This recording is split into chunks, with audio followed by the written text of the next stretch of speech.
La grâce et la paix soient avec vous, au nom du Père, du Fils et du Saint-Esprit. Là où deux ou trois sont rassemblés en mon nom, dit le Seigneur, je suis au milieu d'eux. Frères et sœurs, que cette parole et la promesse qui est contenue nous soient réellement bénédiction. Amen. Et soyez les bienvenus pour ce temps de culte. Nous venons vers Dieu comme il vient à nous, en Jésus-Christ. Et c'est lui qui nous dit en ce jour, je suis avec vous tous les jours jusqu'à la fin du monde. Et en son nom, je vous souhaite la bienvenue en ce lieu où nous devenons Église. Mais c'est le Seigneur lui-même qui vous bénit et qui vous accueille en ce lieu. Un culte un petit peu particulier, puisque nous avons la joie d'avoir un baptême d'adulte, c'est pas chose courante, bien qu'en ce moment, quand même, ça soit presque chose courante, puisque samedi prochain, il y aura également un baptême d'adulte pendant notre culte autrement.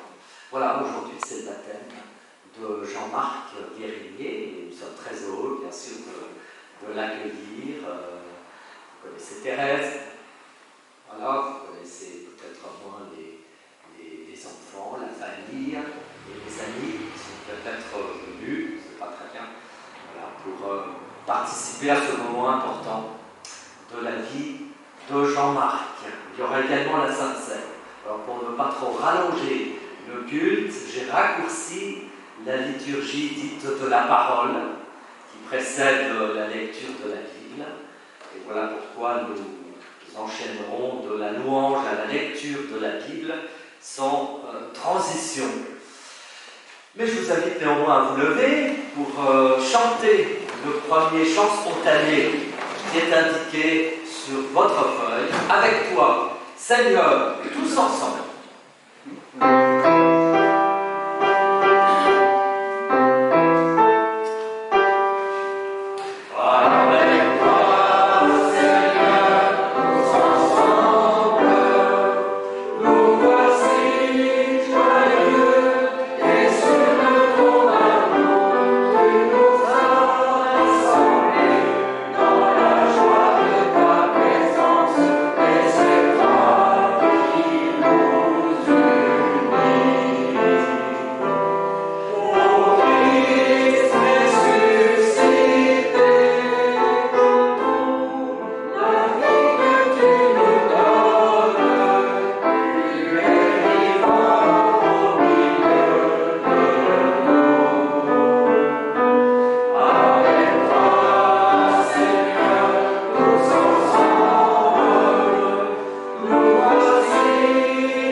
Également pour la communion qui me réunit ce matin avec ceux qui te cherchent, ceux qui t'appellent, ceux qui t'écoutent et tous ceux que tu rassembles dans l'Église du Christ.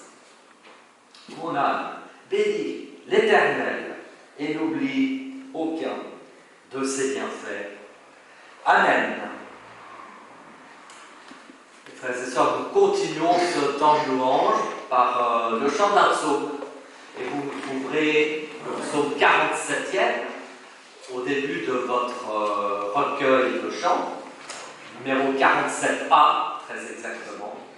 C'est le psaume intitulé « Frappez dans vos mains, vous, tous les humains, à cri redoublé, peuple, assemblé, exulté de joie, car voici le roi. Nous prendrons les 3 strophes indiquées de ce psaume 47a dans votre recueil de chants. C'est au début de votre recueil, si vous ne le trouvez pas, au début. Je peux donner la page, parce qu'on n'a pas le numéro.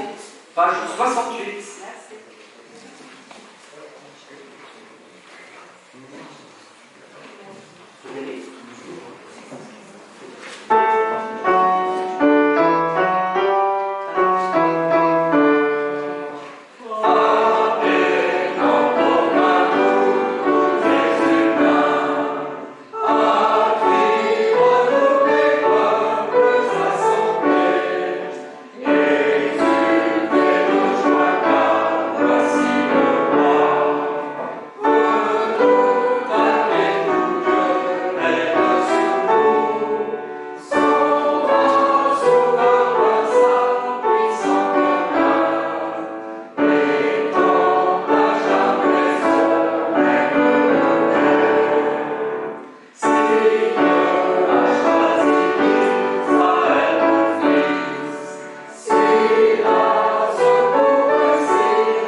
S'il y a des enfants qui veulent participer à ce moment de partage biblique, spécialement consacré pour eux, ils peuvent partir avec Olivia et nous retrouverons à la fin du culte.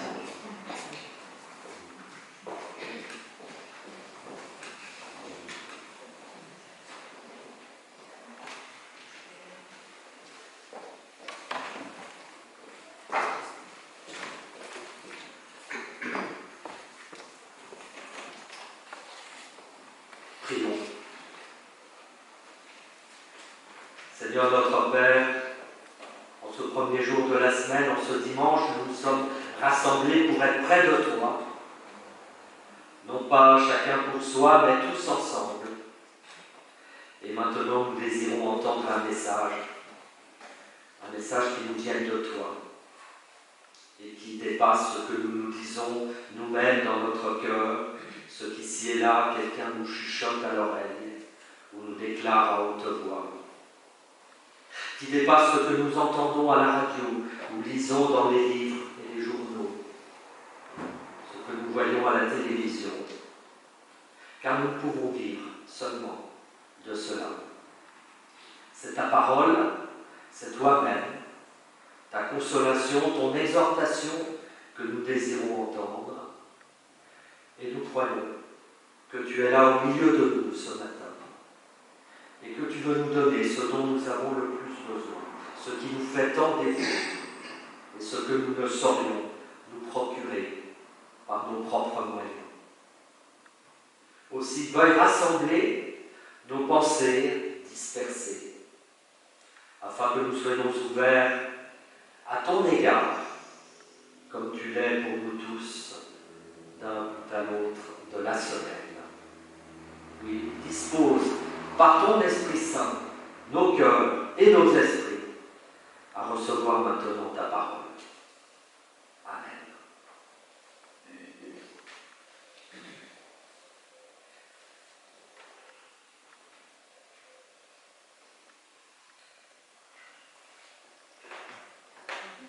Il faudra que tu me donnes une Bible, parce que comme je peux le donner, je n'en ai plus.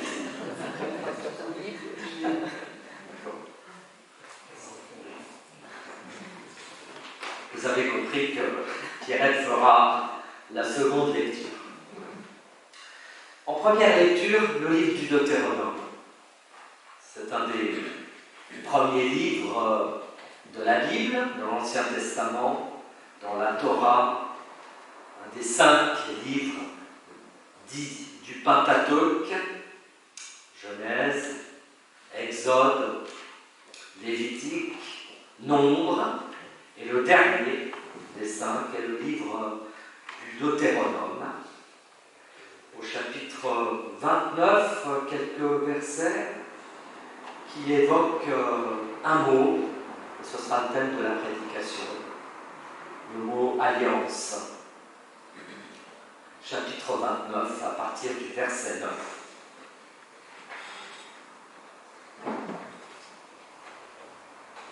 Vous observerez les paroles de cette alliance, dit l'Éternel, et vous les mettrez en pratique,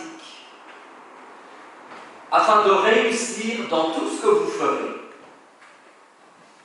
Vous vous présentez aujourd'hui devant l'Éternel votre Dieu, vous tous, vos chefs de tribu, vos anciens, vos officiers, tous les hommes d'Israël, vos enfants, vos femmes, et l'étranger qui est au milieu de ton peuple. Tu te présentes pour entrer dans l'alliance de l'Éternel. Dans cette alliance contractée avec serment, et que l'Éternel ton Dieu traite en ce jour avec toi, afin de t'établir aujourd'hui pour son peuple et d'être lui-même ton Dieu, comme il te l'a dit. Ce n'est point avec vous seul que je traite cette alliance. Cette alliance contractée avec serment, c'est pour tous ceux qui sont ici, parmi vous présents en ce jour, et tous ceux qui ne sont point ici, parmi nous en ce jour. Vous savez de quelle manière nous avons habité dans le pays d'Égypte et comment nous avons passé au milieu des nations que vous avez traversées. Vous avez vu leurs idoles, le bois et la pierre, l'argent et l'or qui sont chez elles. Qu'il n'y ait point parmi vous ni homme ni femme, ni famille dont le cœur se détourne aujourd'hui de l'Éternel votre Dieu. Puis un peu plus loin, je continue au chapitre 30. Lorsque ce commandement que je te prescris, vous l'écouterez, eh bien sachez qu'il n'est certainement point au-dessus de tes forces et hors de ta portée. Il n'est pas dans le ciel pour que tu dises « Qui montera pour nous au ciel et nous ira chercher et qui nous le fera entendre afin que nous le mettions en pratique ?» Il n'est pas de l'autre côté de la mer, ce commandement, afin que nous nous posions la question « Mais qui nous aidera à aller de l'autre côté de la mer pour l'entendre et le mettre en pratique ?» Non, c'est une chose au contraire qui est tout près de toi, dans ta bouche, dans ton cœur, afin que tu la mettes en pratique. Vois, je mets aujourd'hui devant toi la vie et le bien, la mort et le mal. Choisis la vie.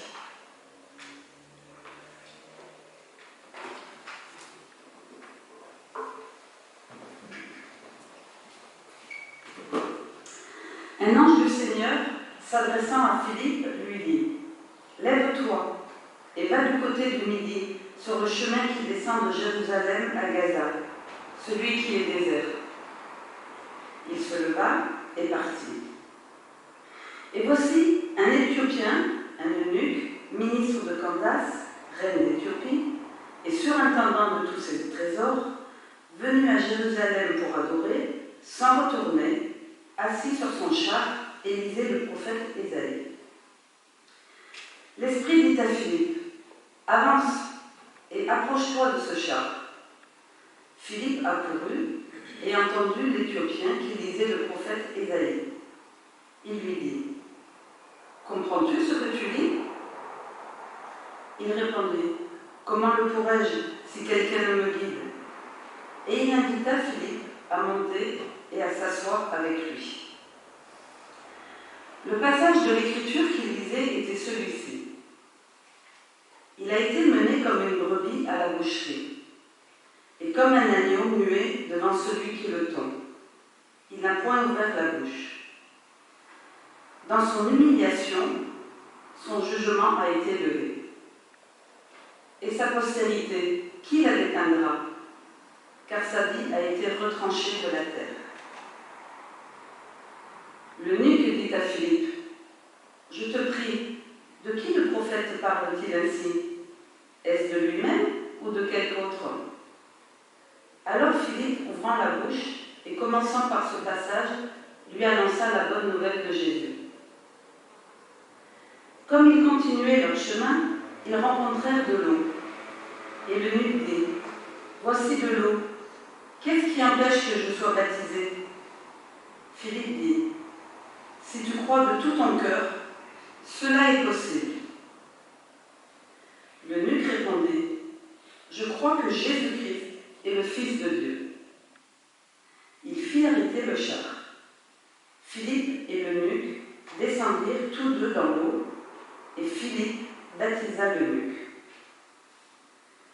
Quand ils furent sortir de l'eau, l'Esprit du Seigneur enleva Philippe, et l'eunuque ne le vit plus.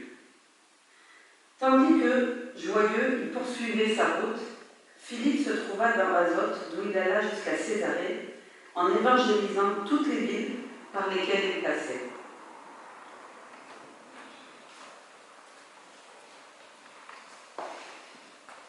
Et après cette lecture du livre des Actes des Apôtres, chapitre 8, cette rencontre de Philippe et de l'eunuque éthiopien, texte qui a été choisi également par Jean-Marc pour son baptême, un seul verset de l'évangile de Marc, terminé nos lectures bibliques.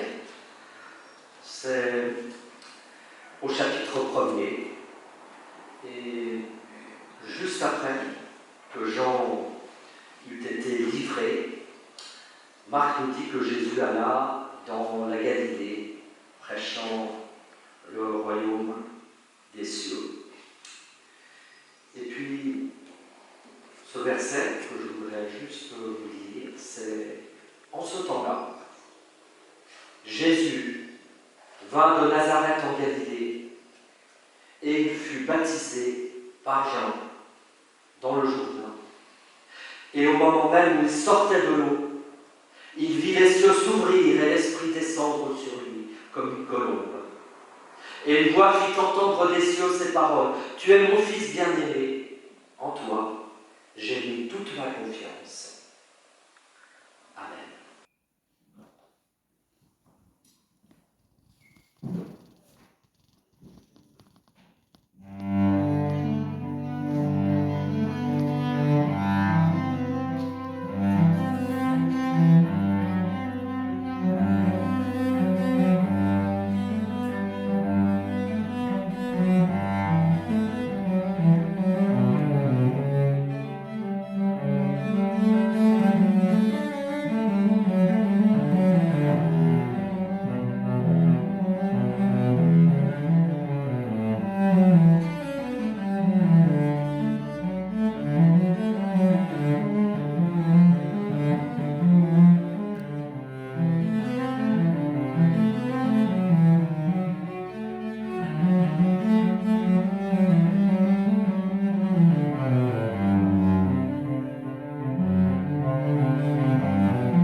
frères et sœurs,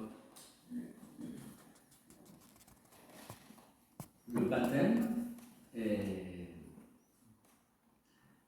c'est Calvin qui le disait, le signe visible de l'alliance invisible de Dieu avec nous. Et hier, puisque nous sommes dans le cadre familial de vos familles, j'ai préparé un mariage qui aura lieu dans quelques semaines. Et dans ce mariage, et chaque fois qu'il y a un mariage, comme vous le savez, les mariés s'échangent leurs alliances. Signe visible aussi de leur amour et qui renvoie aussi à cet amour de Dieu pour nous-mêmes. Et du coup, ce matin, je voudrais m'arrêter avec vous sur ce mot qui revêt une importance toute particulière pour nous aujourd'hui dans le texte du Deutéronome, à savoir ce mot « alliance ». C'est un mot qui, en hébreu, se dit « berit » et dont on ne sait pas très bien d'ailleurs quelle est l'origine et l'étymologie exacte. Il pourrait dériver de l'hébreu « bara », qui veut dire prendre un repas, peut-être un repas de mariage, je ne sais pas, plutôt sans doute un repas festif du cérémonial d'alliance, mais il pourrait aussi signifier, à partir de cette même racine, un lien entre deux parties, entre deux clans, entre deux tribus, entre deux familles, un lien de réciprocité, un lien de responsabilité aussi, un lien d'engagement mutuel. Et je vous invite pour le moment, en tout cas, à retenir que ce mot est toujours employé dans le livre du Deutéronome au singulier. On parle de l'alliance, et non pas des alliances, comme pour un mariage. On parle de l'alliance pour dire la relation entre Dieu et les êtres humains. Une relation qui se résume par la formule que vous avez entendue et qui est tirée toujours du livre du Deutéronome. « Je serai votre Dieu et vous serez mon peuple ». Et une alliance qui, dans ce livre, passe par une parole, passe par la Torah, passe par la loi donnée par Dieu à son peuple, et qui n'est pas n'importe quelle parole, qui n'est pas n'importe quel contrat, c'est une alliance, justement. Un lien d'amour semblable à celui qui unit l'épouse à l'époux. Et qui n'est pas un code extérieur. Comment l'amour pourrait-il seulement être un code extérieur? Vous savez bien que quand on aime, c'est un sentiment tout à fait intérieur et profond qui est en nous. Et du coup, l'alliance dans la Bible, eh bien, c'est cette volonté de Dieu de faire alliance avec nous et pour nous d'entrer véritablement dans son alliance, c'est-à-dire dans cette relation d'amour que l'Éternel offre au peuple dans ce livre du Deutéronome, et qu'il offrera bien sûr ensuite en Jésus-Christ. Et dans cette rencontre entre Philippe et l'eunuque éthiopien, c'est la découverte pour cet Éthiopien qui a été touché par la bonne nouvelle de Jésus-Christ. C'est la découverte non pas d'une histoire extérieure à lui, mais vraiment d'une histoire qui le rejoint au plus profond de lui-même, faisant de lui non pas un spectateur, mais au contraire quelqu'un touché au plus profond de lui-même, parce qu'en Jésus-Christ, c'est finalement sa propre histoire qu'il découvre. Et je le dis souvent aussi à l'occasion des mariages, quand j'offre aux jeunes mariés une Bible, en souvenir de leur cérémonie, je leur dis, la Bible n'est pas un livre à lire. Ce n'est pas un livre qui nous est donné pour que nous le lisions. c'est d'abord un livre qui nous lie, qui relie notre histoire. C'est ce que l'eunuque éthiopien a compris en lisant le livre du prophète Ésaïe sur son char et avec l'aide de Philippe, en comprenant de quoi il en retourne. Et voilà pourquoi il pose cette question qu'un jour Jean-Marc m'a posée, il n'y a pas très longtemps d'ailleurs. Qu'est-ce qui interdit que je sois baptisé?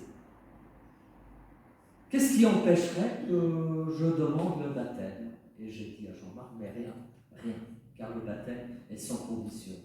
Parce que entrer dans l'alliance de Dieu est sans condition. Parce que entrer dans l'amour de Dieu, comment pourrait-on mettre des conditions à tout cela? Dieu nous aime. Proximité de l'alliance. Et puis, j'ajoute aussi actualité de l'alliance. Je ne sais pas si vous avez remarqué, mais le Deutéronome souligne que c'est aujourd'hui que se vit l'alliance. Et le mot aujourd'hui revient plusieurs fois dans notre texte. Ce n'est donc pas hier, vous savez, hier est passé, on ne peut plus grand chose. Demain n'est pas encore là, on ne peut pas faire non plus grand chose, reste notre présent, aujourd'hui. Et en effet, c'est dans l'aujourd'hui de notre vie que Dieu se donne à rencontrer à travers son alliance. Et si l'alliance est bien sûr un serment qui ouvre l'avenir, je crois qu'elle nous engage à habiter d'abord notre présent, à accepter d'aimer, à accepter de suivre les chemins que le Christ nous trace, à marcher sur les chemins comme il a marché, et, comme le dit le livre du Deutéronome, à choisir la vie. Voilà les verbes qui explicitent peut-être le sens de l'alliance et qui nous rappellent que nous avons devant nous des chemins de vie. Et je dis bien des chemins, au pluriel, parce qu'il n'y a pas un chemin de vie, il n'y a pas un seul chemin, même s'il s'agit pour nous d'une mise en marche, d'un mouvement. Au plus près du texte, il s'agit de marcher sur les chemins, est-il écrit. Les chemins. Parce que l'alliance n'est pas un chemin unique qu'il faudrait à tout prix suivre. Parce que l'alliance n'est pas un cachet, un point de fixation. C'est toujours un chemin qui s'ouvre, mais dans une multiplicité de possibilités qui s'offrent à nous. Et comme le dit le rabbin Marc-Alain Wackley, que vous avez peut-être écouté en venant tout à l'heure au culte sur France Culture, parce qu'il est chaque dimanche matin dans l'émission à Bible ouverte, eh bien il dit « Tout tient au chemin ». Nous sommes plus près du lieu recherché que nous sommes en chemin que lorsque nous nous persuadons être arrivés à destination et n'avoir plus qu'à nous établir. Nous sommes plus près du lieu recherché quand nous sommes en chemin que lorsque nous nous persuadons être arrivés à destination et n'avoir plus qu'à nous établir. Je trouve qu'il y a dans cette parole une vérité, on serait dire évangélique, en tout cas biblique, à savoir que, et c'est paradoxal sans doute, la parole de Dieu est adressée ici, dans le livre du Deutéronome, justement au moment où le peuple va s'installer dans sa terre, dans la terre promise. Et c'est peut-être justement à ce moment-là qu'il fallait se rappeler qu'avec Dieu, on est toujours en chemin et on n'est jamais installé dans la vie confortablement, parce qu'il nous appelle toujours à nous mettre en mouvement. Alors je sais bien que c'est plus sécurisant de s'installer confortablement, avec des repères précis, liés à la tradition, à nos traditions, et elles sont souvent bonnes. nos traditions, mais souvenons-nous toujours de cet appel à nous mettre en route. Parce que lorsque nous habitons une terre, eh bien, il y a toujours le danger de s'y fixer. Et nous ne devons jamais oublier d'être des hommes et des femmes du chemin. Sans oublier, c'est vrai, qu'il y a des chemins peut-être qui ne mènent nulle part. Des chemins qui conduisent à l'impasse, à la mort. Mais il y a cette parole choisie, la vie, afin que tu vives, toi et ta descendance, en aimant le Seigneur ton Dieu, en l'écoutant et en t'attachant à lui, car c'est lui qui est la vie. Et enfin, frères et sœurs, je terminerai par un mot sur la fin du livre du Deutéronome. Vous le savez, ou vous ne le savez peut-être pas, Moïse, porteur de l'alliance de Dieu, porteur de la parole de Dieu dans ce livre, avait dit au peuple, je ne passerai pas le Jourdain, je n'entrerai pas dans la terre promise.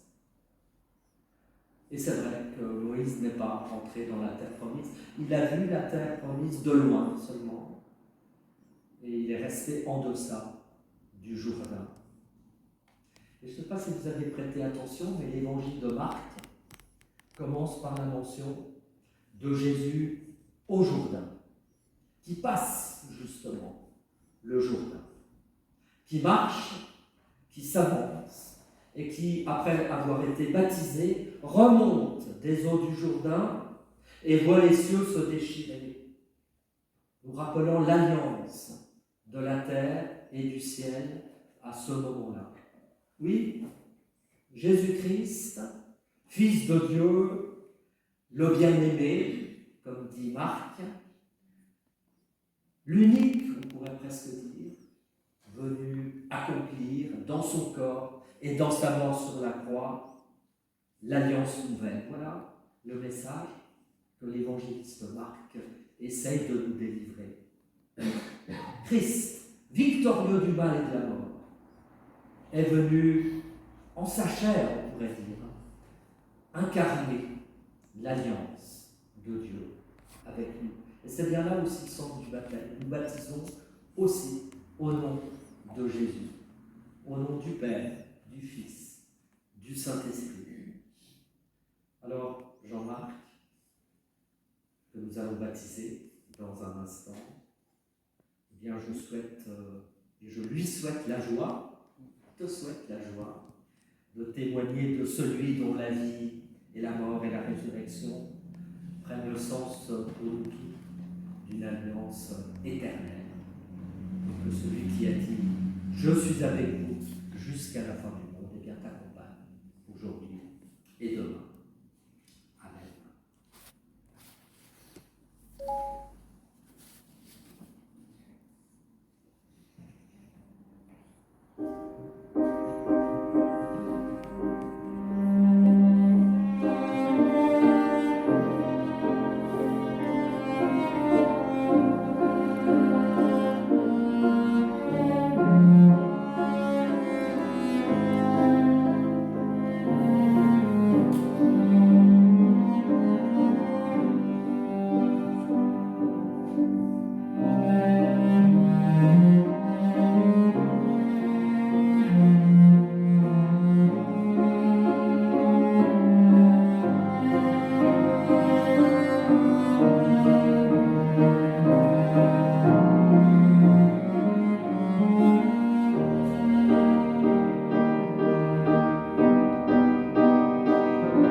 baptême. C'est une joie pour nous de l'entourer en ce jour important pour lui et pour sa famille et pour toute l'Église. Et il a choisi les cantiques qui vont suivre. Et nous chanterons pour commencer le cantique 44, 14. 44, 14. Oh, prends mon âme, prends-la, Seigneur. Page 670. Et je vous invite à vous lever pour chanter les 300.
Que tout le monde puisse s'entendre.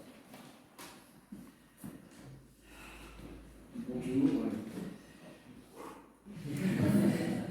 Je suis très ému et c'est pour ça que j'ai copié mon texte de la ville que je connais très bien, puisque c'est la mienne.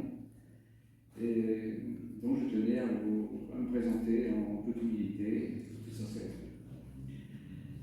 Donc sachez que jusqu'à l'âge de 14 ans, je suis allé à l'école le dimanche. Je suis né dans une famille chrétienne évangélique. Et c'était à Vernon, dans l'Eure. Et à partir de 6 ans, d'ailleurs, parallèlement à ça, chaque année, j'avais à composer un mot de Bretagne dans une des colonies de vacances également évangéliques. La dernière année, alors que je n'avais que 14 ans, je suis revenu en portant dans mon cœur un précieux trésor. Je venais de découvrir celle qui, durant toute ma vie, ne me quitta plus jamais. Ce fut l'année également où j'entrai en apprentissage de pâtisserie. signifie que je ne pouvais plus aller au culte. Et durant 2 années, nous échangeâmes encore des petits mots, des lettres, et nos parents nous ont même permis, et en famille, de nous retrouver, de nous voir. Puis à un moment donné, sa maman a décidé de mettre un terme à cette histoire, enfin, croyez avoir mis un terme à cette histoire. Bien sûr, pour protéger sa fille, pour la laisser tranquille, faire ses études, m'avait-elle expliqué.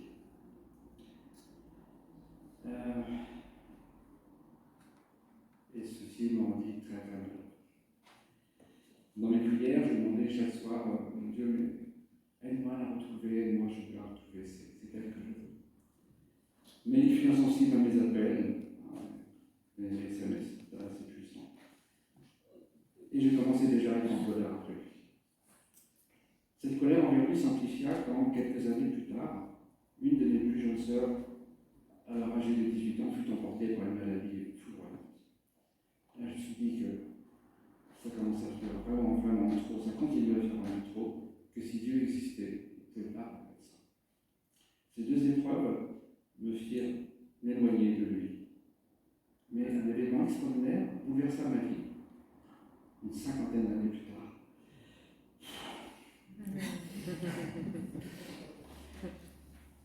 Car Dieu, oui, ça peut être que lui. Dieu s'est souvenu de moi et j'en suis complètement convaincu, c'est vraiment lui qui a permis ça. De sorte que je retrouve, alors que lui n'en est plus du tout, durant toutes ces années, celle qui est toujours restée dans mon cœur. Vous la connaissez, sa famille encore plus, puisqu'il s'agit de Thérèse. Cela fait maintenant bientôt 2 ans que je viens dans votre église et que j'ai retrouvé ainsi le bon chemin, celui duquel je n'aurais jamais dû me calmer. J'ai donc pris la décision, pour moi, qui s'impose aujourd'hui et qui consiste à demander le baptême et me mettre au service de Dieu. Merci.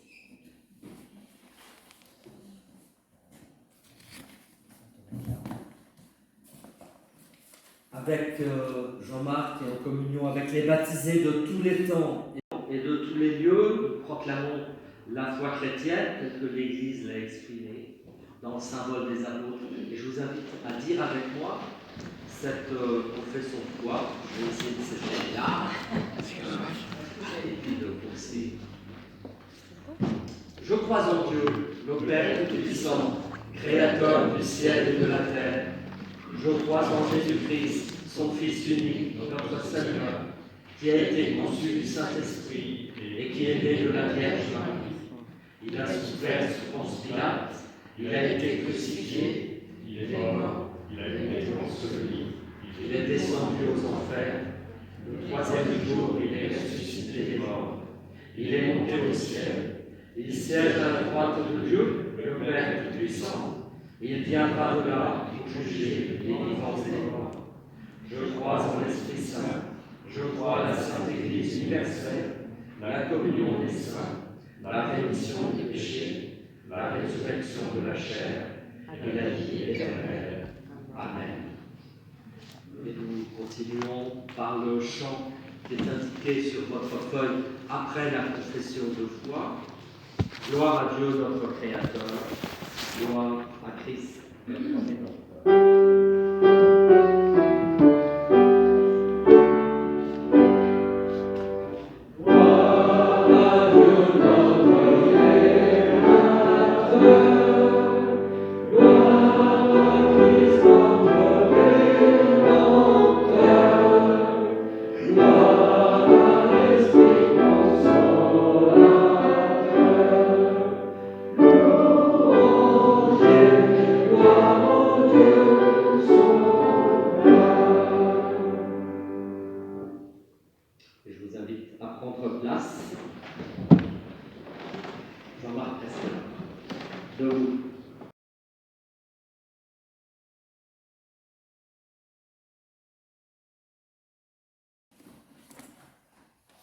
Nous écoutons comment le baptême a été institué. Nous sommes le jour de l'Ascension. Et le Christ ressuscité adresse ses dernières paroles avant de monter et siéger à la droite de Dieu le Père. Il dit à ses disciples: toute autorité m'a été donnée dans le ciel et sur la terre. Allez, de toutes les nations, faites des disciples, baptisez-les au nom du Père, du Fils et du Saint-Esprit, et apprenez-leur à garder tout ce que je vous ai enseigné. Je suis avec vous tous les jours, jusqu'à la fin du monde. Jean-Marc, je t'invite à t'approcher avec celles et ceux peut-être qui t'ont accompagné. Je peux demander peut-être à Thérèse aussi d'être à tes côtés pour ce moment.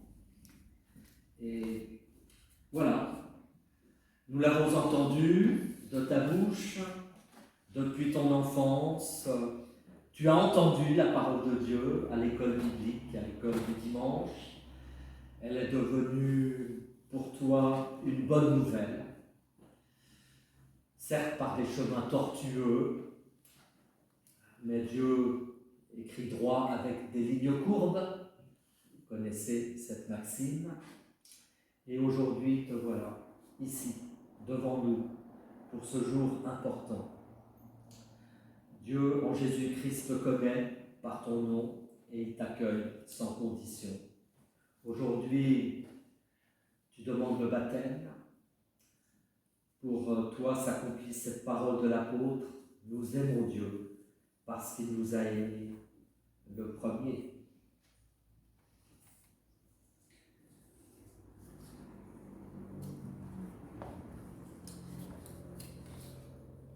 Voici l'eau de la vie,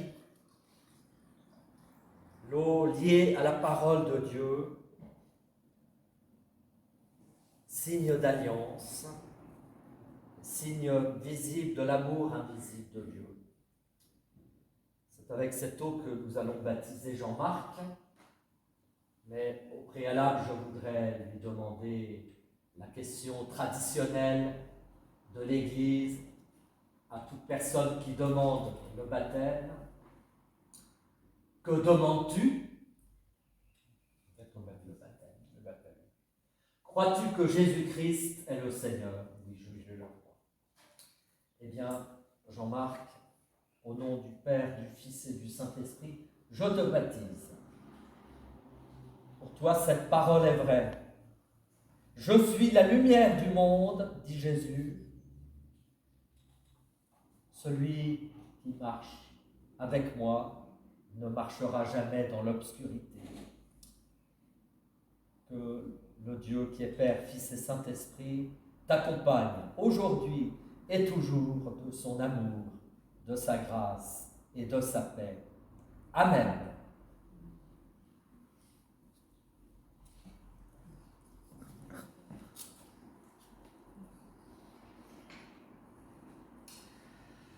Jean-Marc, tu as reçu le baptême, le signe de la grâce de Dieu, en proclamant que Jésus-Christ est le Seigneur. Tu t'es placé avec nous, sous son autorité. Tu appartiens à son Église. Avec nous, tu es invité à prendre part à la vie spirituelle, cultuelle et matérielle de l'Église protestante unie de France, qui t'accueille aujourd'hui.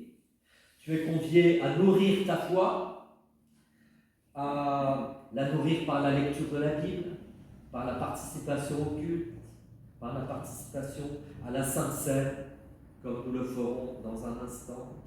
Et tu es encouragé à mettre au service des autres les dons que tu as reçus. Je sais que tu fais très bien la cuisine, et les pâtisseries. Mais il y a bien d'autres dons aussi. Sache que dans notre faiblesse, Dieu met toujours sa force et qu'il sera pour toi, j'en suis sûr, éternellement source de joie et source de paix. Et j'invite maintenant l'Assemblée à bien vouloir se lever. Frères et sœurs, vous êtes témoins du baptême de Jean-Marc. Il nous rappelle que l'amour de Dieu est toujours premier et que le Seigneur est fidèle. Et que si quelquefois nous pouvons l'oublier et le mettre de côté pendant quelques années, eh bien il se rappelle toujours à notre mémoire. Et il revient toujours et s'inviter à notre table Aussi, nous qui avons peut-être un jour été baptisés, nous sommes enfants de Dieu par la foi en Jésus-Christ, mort et ressuscité, nous accueillons Jean-Marc comme un frère véritablement, dans notre Église.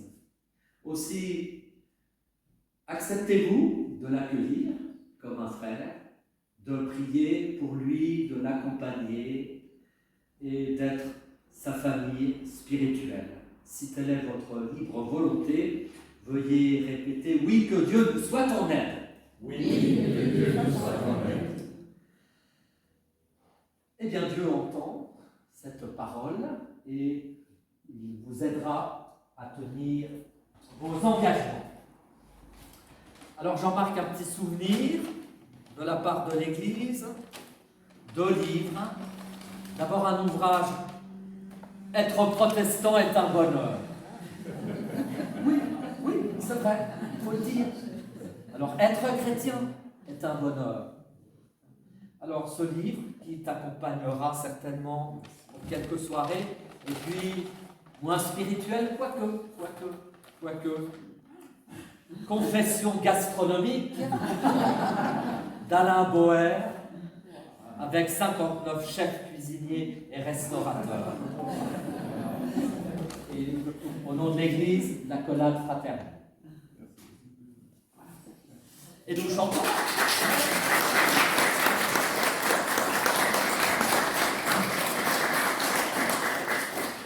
Et nous prenons le cantique qui a été choisi par Jean-Marc pour son baptême, cantique 44, 05 dans notre recueil de chants.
Quelques annonces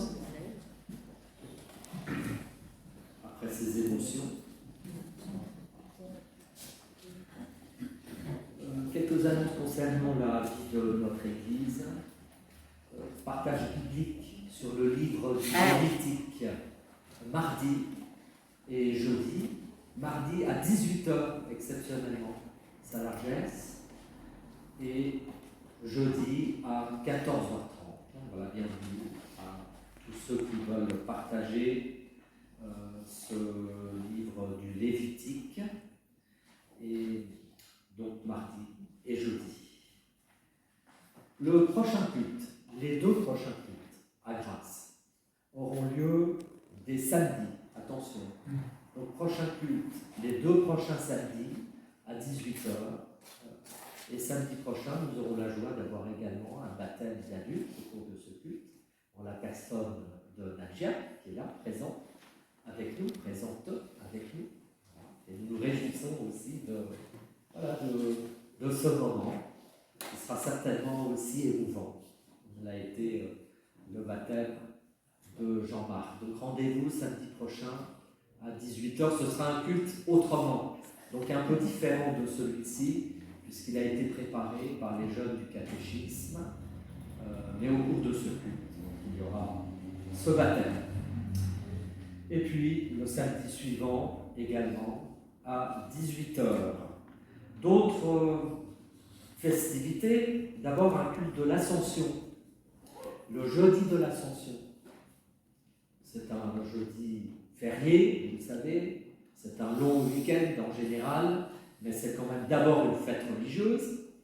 Et nous nous retrouverons pour un culte consistorial pour toutes les églises de la Côte d'Azur, au domaine des Courmettes, au-dessus de Tourette-sur-Loup, à 10h30 le jeudi de l'Ascension. Voilà. Covoiturage possible depuis Grasse, si vous souhaitez, ou si vous n'avez pas de voiture. Culte à 10h30, avec les pasteurs du consistoire. La prédication sera assurée par Paolo Morlachetti, qui est pasteur à Nice.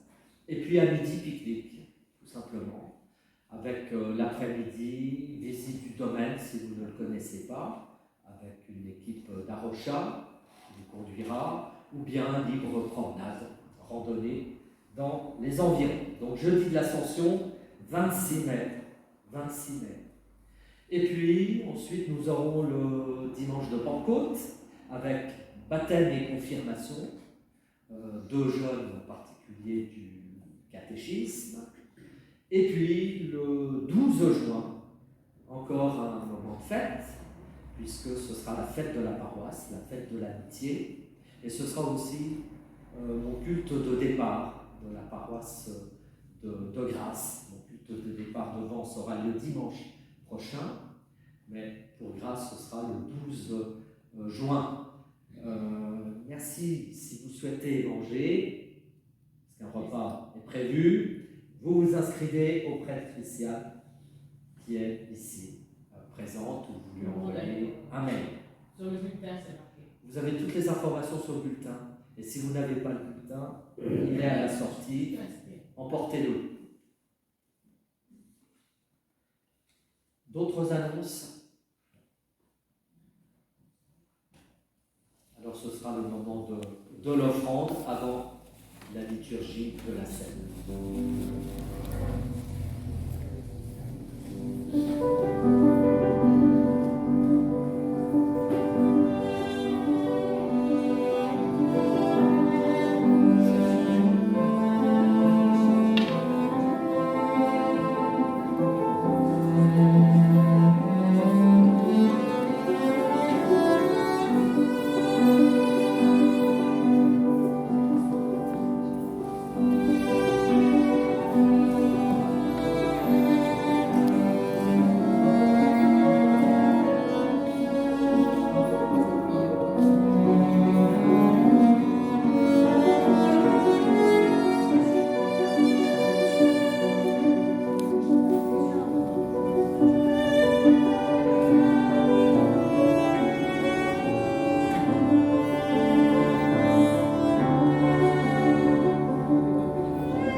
notre Dieu Père très bon, qui vient tout réconfort, toi qui es au plus haut des cieux et qui prends soin de notre terre, nous t'en prions, regarde avec bonté ton Église rassemblée ce matin et répands largement ton esprit d'amour sur cette assemblée. Nous voulons bien sûr te remettre plus particulièrement Jean-Marc. Fortifie sa foi pour qu'elle reprenne souffle à l'Évangile et s'ouvre à la lumière du ressuscité. Renouvelle notre espérance aussi, pour que nous allions avec courage sur les chemins du monde, dans la liberté que donne l'Évangile.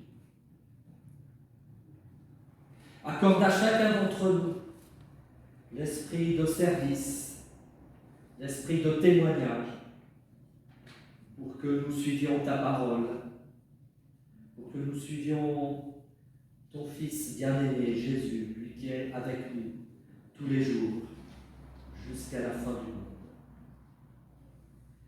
Et dans notre prière, nous voulons aussi te remettre tous ceux qui traversent des difficultés, la maladie, un deuil, tous ceux qui désespèrent, tous ceux qui ne savent pas très bien comment reprendre souffle, reprendre force pour continuer leur chemin.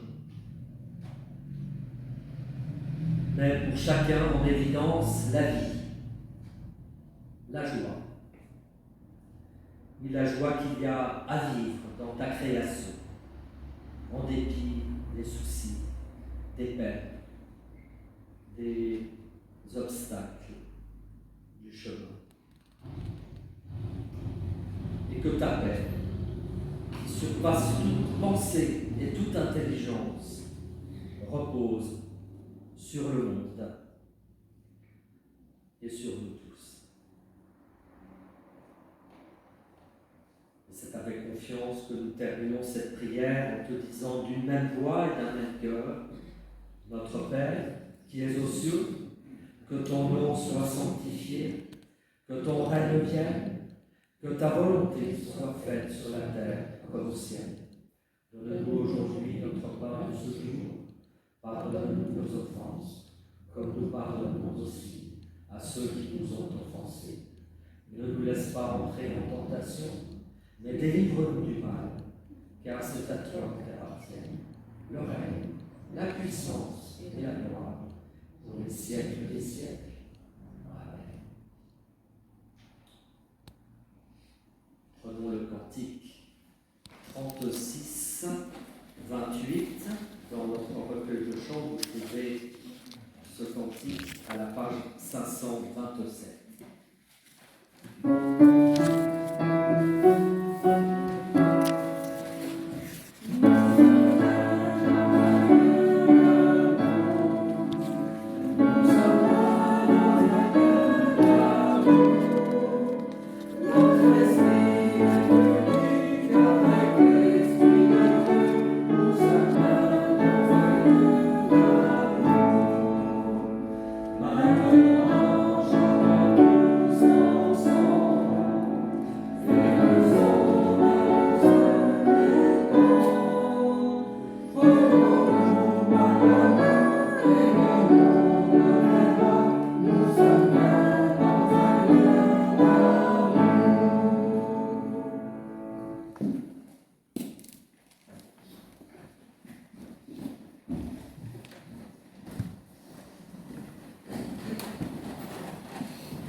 La Sainte Seine sera maintenant célébrée selon la tradition de notre Église.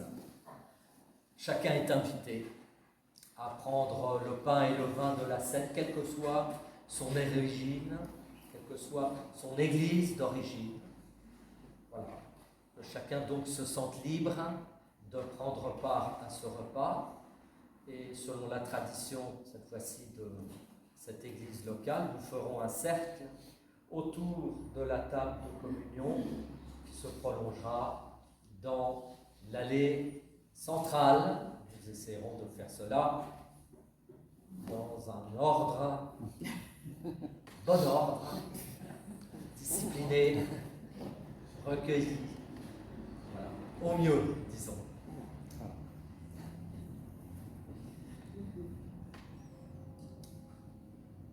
Louons le Seigneur. C'est notre joie de te louer, Père. Tu nous as donné le monde et sa beauté. Tu nous as donné la vie et sa richesse. Tu nous as comblés d'amour en donnant ton Fils. Tu as voulu qu'il partage notre existence et tu renouvelles par lui notre espérance. Voilà pourquoi, unis aux croyants de tous les lieux et de tous les temps, nous célébrons ta gloire et nous chantons. Tu fais vers nous les premiers pas.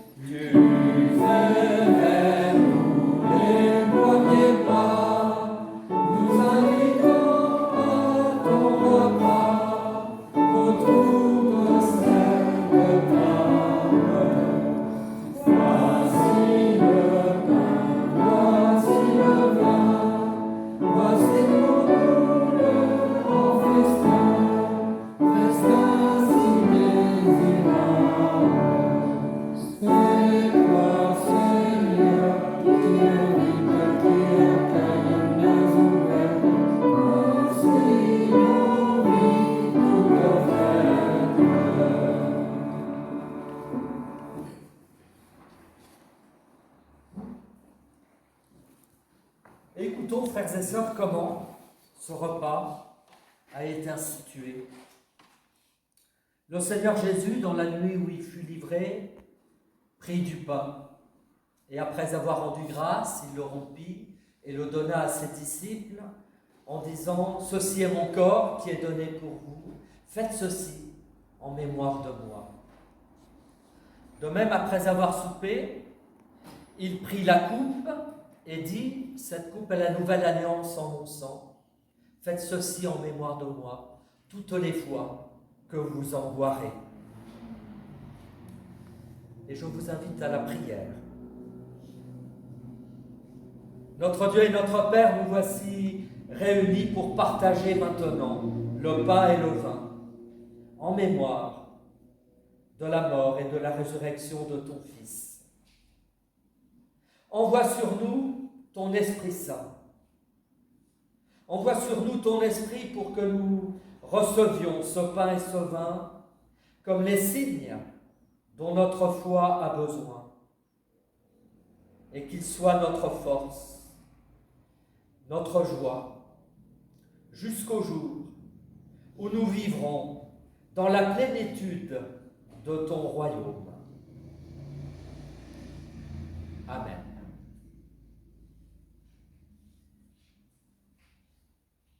Heureux, frères et sœurs, heureux les invités au repas du Seigneur, que celles et ceux qui reconnaissent en Jésus-Christ le Seigneur et désirent partager son repas, forment un cercle autour de cette table.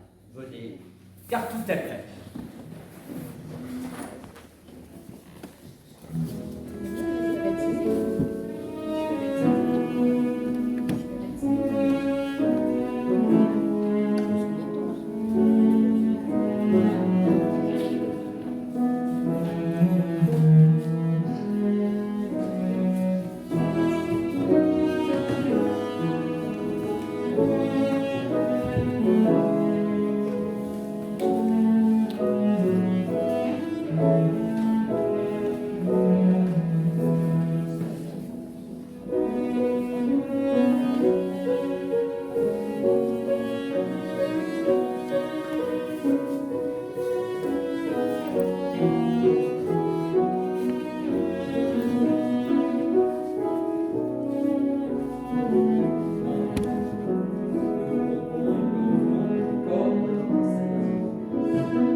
Pour la force et le réconfort que tu nous as donné, Seigneur.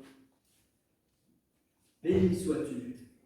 Pour la joie de ce repas, pris en communion avec le ressuscité, béni sois-tu.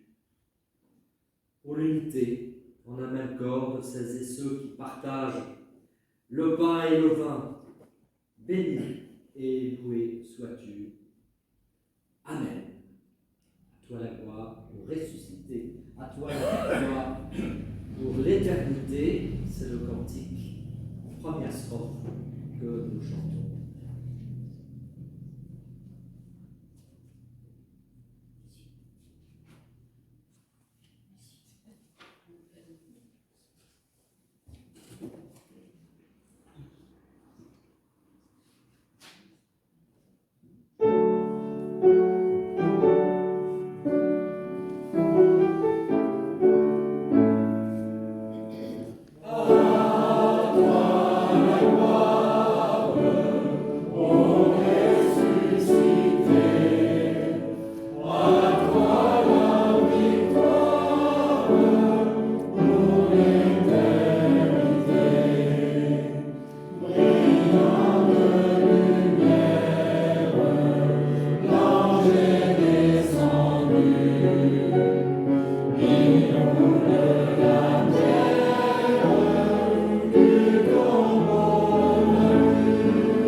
Et la bénédiction finale, après quoi nous écoutons un dernier morceau de musique. Et j'en profite pour remercier Dagmar et Takako pour leur présence.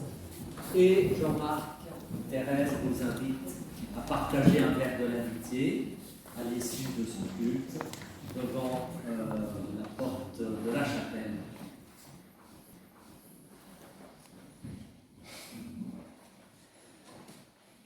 Frères et sœurs, levons-nous pour recevoir cette bénédiction. Et d'abord cette parole, que votre joie, vos actes, vos paroles disent votre espérance et soient promesse du monde qui vient. Dieu vous bénit et vous garde. Dieu vous bénit et vous garde dans sa paix, aujourd'hui, demain et pour l'éternité. Amen. Nous prenons le dernier cantique.